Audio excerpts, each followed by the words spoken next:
Hi,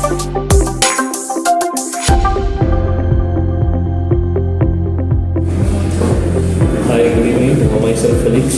So I completed my BTech Information Technology degree from JPR Engineering College. I am 2022 passed out graduate. So I have 2 years of experience as a front-end developer.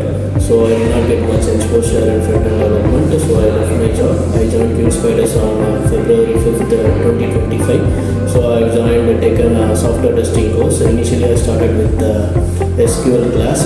Sangeet sir taught me all the concepts very clear and in-depth. He's very knowledgeable with real-time example. He will be taking all the classes.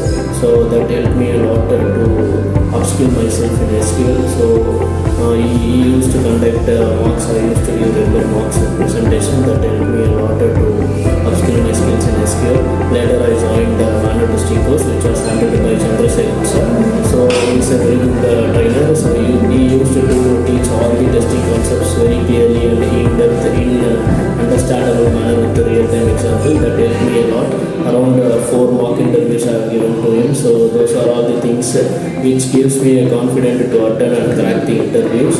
So currently I am pursuing my Java course. So it was handled by Amit sir. So he used to guide me and motivate us in every place. So also the presentation and the grooming helped me a lot. So finally I just started attending the interview for payments. I got placed. Special thanks to QSpiders and HR team and management team and my counselors. Thank you.